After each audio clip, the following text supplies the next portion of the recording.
안녕하세요. 오늘은 그 억만장자 투자자 빌 에크먼 이야기를 좀 해볼까 합니다. 아, 네. 퍼싱 스퀘어 캐피탈. 맞습니다.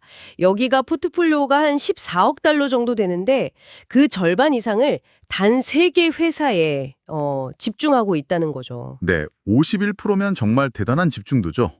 보통은 이렇게 잘 안 하니까요. 그렇죠. 정말 좀 대담한 전략인데 오늘 저희가 이 세 회사가 도대체 어디고 또 왜 에크먼이 이렇게까지 집중하는지 그 속내를 한번 같이 파헤쳐 보겠습니다. 네, 흥미롭네요. 바로 시작해보죠. 첫 번째 주인공은 바로 우버입니다. 아, 우버요? 네.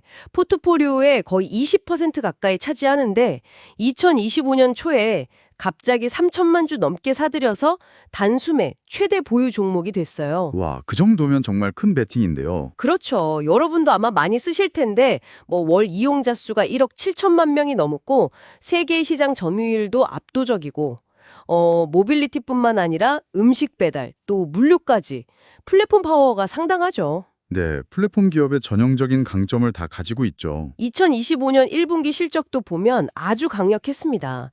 특히 그 조정 EBITDA라고 하죠.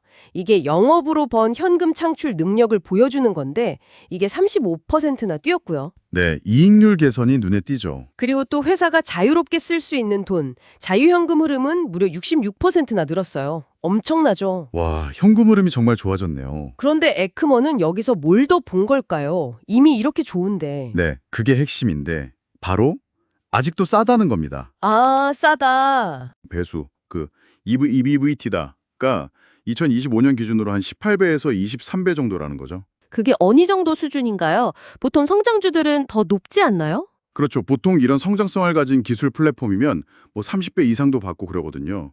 그러니까 에크모는 이 성장 전망이랑 시장의 평가 사이에 아직 큰 격차가 있다. 이걸 기회로 본 겁니다. 아하, 단순히 지금 돈 잘 버는 걸 넘어서 앞으로 클 요지가 훨씬 많은데 시장은 아직 그걸 가격에 다 반영하지 못하고 있다. 뭐 이런 거군요. 왜? 정확합니다. 그 저평가 매력을 본 거죠. 알겠습니다. 이 기술 플랫폼 얘기는 여기까지 하고 그럼 좀 다른 성격의 투자를 볼까요? 두 번째는 캐나다 회사 브룩필드입니다. 아, 네. 브룩필드.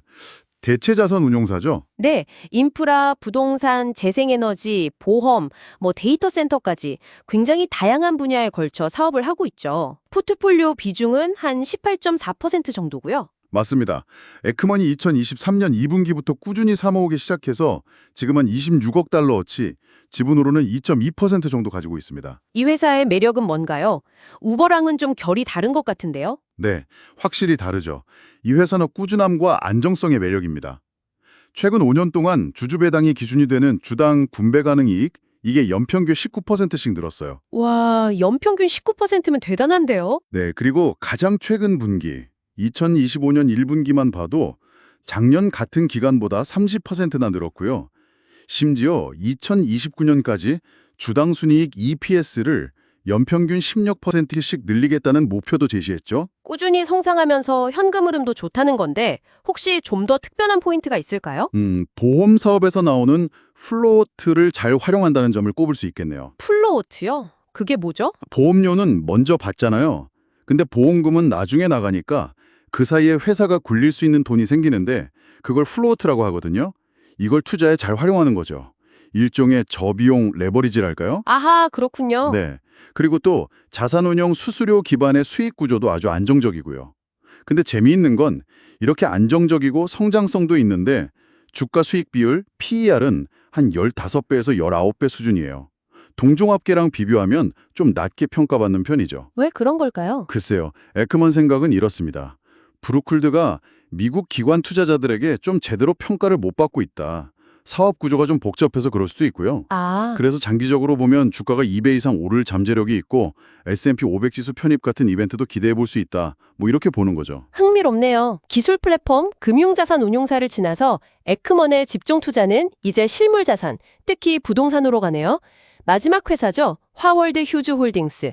여기는 에크먼이 더 직접적으로 관여한다고요? 네, 맞습니다. 이 회사는 미국의 대규모 신도시 같은 거, 마스터 플랜 커뮤니티를 개발하고 운영하는 회사인데요. 텍사스나 하와이 같은 곳에 정말 큰 땅을 가지고 있죠. 포트폴리오 비중은 한 13.3% 정도인데 에크먼이 2025년 5월에 9억 달러를 더 넣어서 지분을 거의 47%까지 늘렸어요. 그리고 직접 이사회 의장으로 복귀했죠. 네, 이건 뭐 거의 회사를 직접 경영하겠다는 의지를 보여준 거죠. 지분율 47%면 사실상 주인이나 다름없으니까요. 그렇죠. 뭐랄까, 전설적인 셰프가 자기 레스토랑 주방에 다시 앞치마 두르고 들어온 느낌이랄까요? 하하, 비유가 적절하네요. 그만큼 이 회사에 대한 확신이 강하다는 뜻이겠죠. 지금 에크먼 주도로 뭘 하려고 하냐면 버크셔 해서웨이처럼 복합 지주 회사로 바꾸려고 하고 있어요. 아, 부동산 회사가 아니라요? 네, 뭐 보험 사업에도 진출하고 새로운 M&A 기회도 찾고 그렇게 해서 현금 흐름을 극대화하려는 전략이죠.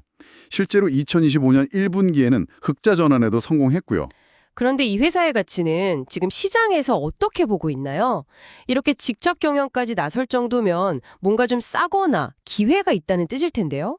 핵심은 역시 가치 평가입니다. 이 회사가 가진 자산들, 뭐 땅이나 건물 같은 것들의 순가치, NAV라고 하죠.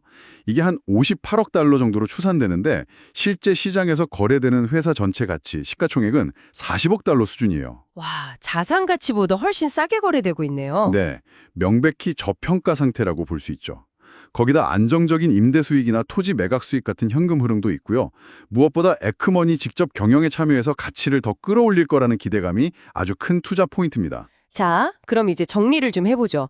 기술 플랫폼인 우버, 대체 자산 운용사인 브룩필드, 그리고 부동산 개발사 하워드 휴즈. 산업 분야는 정말 다 다른데 에크먼이 이 세 곳에 이렇게 집중하는 이유, 공통점이 뭘까요? 네, 공통점이 있습니다. 세 회사 모두 각자 자기 분야에서 아주 강력한 시장 지위를 가지고 있고요. 또 뚜렷한 성장 잠재력, 그리고 꾸준히 현금을 만들어내는 능력을 갖췄다는 점이죠. 강력한 시장 지위, 성장성, 현금 창출 능력. 네, 그러면서도 가장 중요한 건 에크먼의 기준에서는 여전히 싸다, 즉 저평가되어 있다는 공통점이 있습니다. 아하. 물론 이렇게 소수 종목에 극도로 집중하는 건 변동성 위험이 클 수밖에 없어요. 하지만 그만큼 이 회사들의 장기적인 복리 성장과 기업 가치 상승에 대한 강한 확신을 보여주는 전략이라고 할 수 있겠습니다. 네, 오늘 빌 에크먼의 핵심 투자처 세 곳, 우버, 브룩필드, 하워드 휴즈에 대해서 깊이 있게 살펴봤습니다. 이 직중 투자의 배경과 각 기업의 매력을 이해하는데 좀 도움이 되셨기를 바랍니다. 네, 저도 즐거운 시간이었습니다. 마지막으로 여러분께 질문 하나 던져보면서 마무리할까 하는데요. 이렇게 특정 회사 지분을 거의 절반 가까이 혹은 그 이상으로 많이 가진 투자자는요, 나중에 이걸 팔아야 할 때가 올 거 아니에요. 그렇죠. 언젠가는 팔아야죠. 그때 시장에 큰 충격을 주지 않으면서 이 막대한 지분을 어떻게 현명하게 매도할 수 있을까요? 그 출구 전략은 어떻게 될지 한번 좀 고민해 보시면 이것도 꽤 흥미로운 지점이 될 것 같습니다.